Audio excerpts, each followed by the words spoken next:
La formación del imperio. Trazando una línea justo por el centro de China, vemos el río Amarillo. Allí comenzaron a desarrollarse los primeros pueblos de esta gran civilización. Hace 5000 años antes de Cristo, alrededor de 1500 años antes de Cristo, todos estos pueblos fueron dominados por unos temidos gobernantes llamados los Shang. Ellos eran todos descendientes de la misma familia, y por ello se les adjudicó el título de dinastía. Luego de los Shang, otra dinastía toma el control de este territorio. Estos fueron los Zhou, que gobernaron hasta que el Imperio Medio entró a una etapa de todos contra todos. Esta fue llamada la época de los reinos combatientes, que duró hasta el 221 a.C., cuando una nueva dinastía de gobernantes guerreros logró unificar el país y establecieron el imperio que le dio a China su nombre. Los Qin. Qin Shi Huang se proclamó emperador, el primero de toda la historia de China. Era considerado hijo del cielo. Nadie podía discutirle nada, y su poder era considerado mágico. El señor de los hombres no podía jugar, cantar ni reír. Debía sostenerse siempre de pie, y sus movimientos eran muy lentos. Qin Shi Huang fue el gran organizador del imperio. Él impuso las leyes, construyó sistemas de carreteras y canales para facilitar el comercio y creó un sistema unificado de dinero, calendario y escritura. Todo debía estar reglamentado.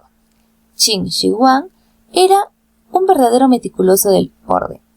Pero entonces sucedió que el pueblo empezó a enojarse cada vez más.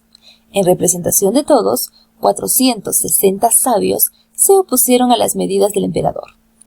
Y Qin Shi Huang no vaciló y los mandó a matar. Luego, todos los libros de los sabios de China fueron quemados en grandes hogueras. Hablemos de la Gran Muralla.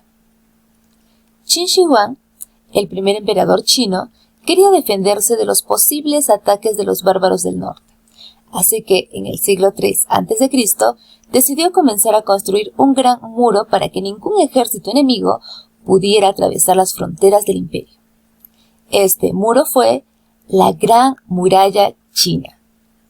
La construcción de la muralla fue realizada en varias etapas y a lo largo de más de 2000 años. Fue hecha completamente a mano.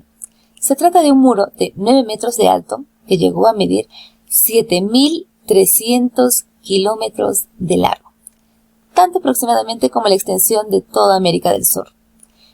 Este mundo serpentea por valles, montañas, desiertos, uniendo más de 25.000 torres de guardia. Construir esta muralla fue un esfuerzo sobrehumano.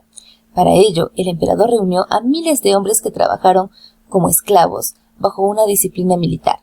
Muchos de ellos fueron muriendo de agotamiento y sus cuerpos eran enterrados dentro de los muros en construcción. Así fue como la Gran Muralla se convirtió en el cementerio más largo del mundo. La muralla sirvió como defensa, pero también ayudó a la unificación del imperio, ya que por encima de ella se extendía una ruta por la que era posible viajar de una punta a otra del imperio.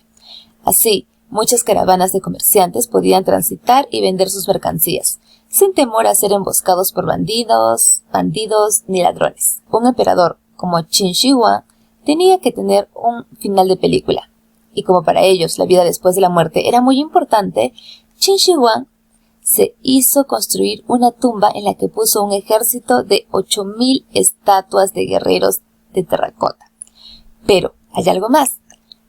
Al final del ejército de guerreros de terracota, no eran copias del mismo molde, sino el fiel reflejo de los seres humanos que en vida habían acompañado al emperador. Si alguien osaba entrar en la tumba para perturbar el dulce sueño del emperador, había unas ballestas automáticas para resolver el problema.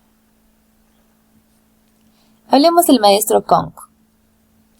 En el 551 a.C., mientras China estaba en plena época de los reinos combatientes, nació un hombre muy especial, que con el pasar de los años se transformó en un gran sabio, y que con sus enseñanzas logró una doctrina que caracterizó a los chinos por más de 500 años.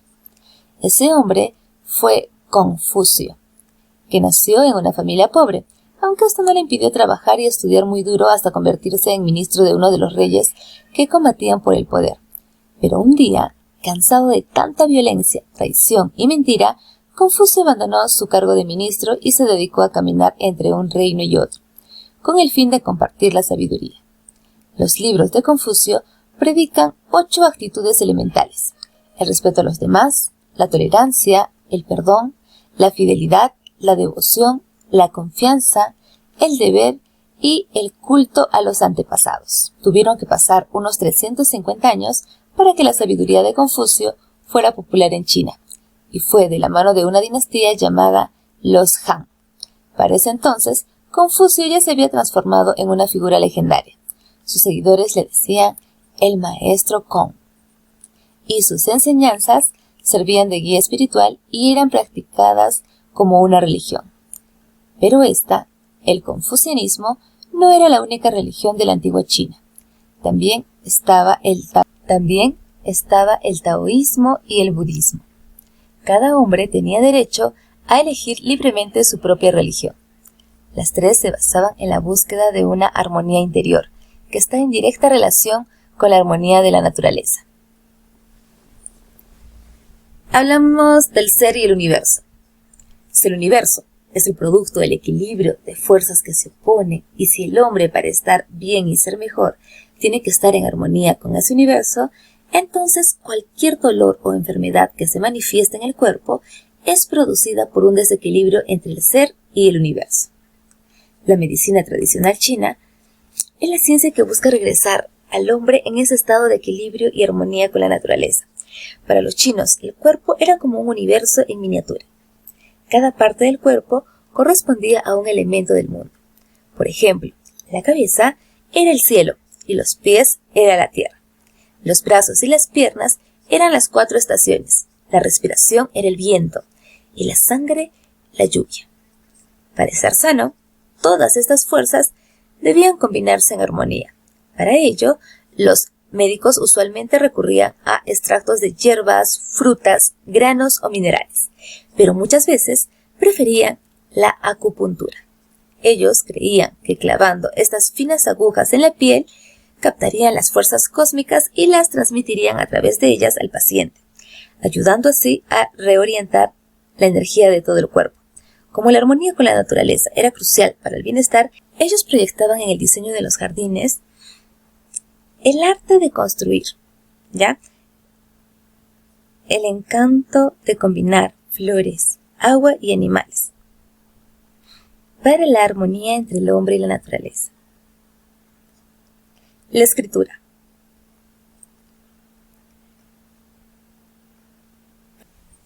Los chinos plantearon su escritura de una manera radicalmente diferente de la nuestra. Si un pájaro es esto, entonces, ¿para qué escribir la palabra pájaro si es posible dibujarlo trazando un par de simples líneas? Este tipo de escritura fue llamada pictogramas. Los pictogramas no representan sonidos sino al objeto mismo. Por ejemplo, esto sería un árbol, esto un sol, esto la luna y esto es un caballo. Los pictogramas eran utilizados en China desde 1500 años antes de Cristo. Con el correr de los siglos, estos signos fueron evolucionando y dejaron de parecerse tanto a los objetos que representaban, permitiendo representar también pensamientos e ideas. Así es como se transformaron en ideogramas. Ahora también podían representar ideas. En la actualidad, la escritura china tiene más de 20.000 ideogramas. ¿Han notado que cada ideograma es bellísimo? Es que la escritura china era un arte, quizás tan importante como los cuadros que pintaban los artistas. Tanto el escritor como el pintor buscaban lo mismo. A través del trazado de líneas sobre el papel de arroz, procuraban captar la esencia o el espíritu mismo de las cosas. Los inventos. Si no fuera por los chinos que inventaron la brújula, muchas veces ellos se hubieran perdido. La primera referencia a un buscador de direcciones está en un libro chino editado hacia el año 1040. En él se describe una aguja imantada sobre un trozo de bambú que flotaba sobre un recipiente con agua. Es que los metales que adquieren la propiedad de los imanes siempre apuntan hacia el norte. Los chinos inventaron el papel. Y como si fuera poco, también inventaron un sistema para imprimir tinta sobre él, o sea, la primera imprenta. Los chinos fueron realmente muy ingeniosos. Inventaron muchísimas herramientas y materiales científicos, técnicos. Inventaron ellos la pólvora, esta sustancia compuesta por salitre, azufre, carbón vegetal, que fue utilizada en un principio para fabricar bellísimos fuegos artificiales. Ellos creían que así ahuyentarían a los espíritus de la noche. Quizás el descubrimiento que más sorprendió al mundo lo hicieron los gusanos. Este era el hilo de la seda, que era desenroscado pacientemente por las mujeres chinas, y con él elaboraban una tela liviana, suave y muy delicada. Tan especial eran las prendas hechas con seda que a ellas se les adjudicaba un valor mágico. Durante siglos, los chinos mantuvieron el secreto acerca de la fabricación de esta enigmática tela. Esto les permitió hacerse muy famosos, y esa fama dio vueltas por todo el mundo.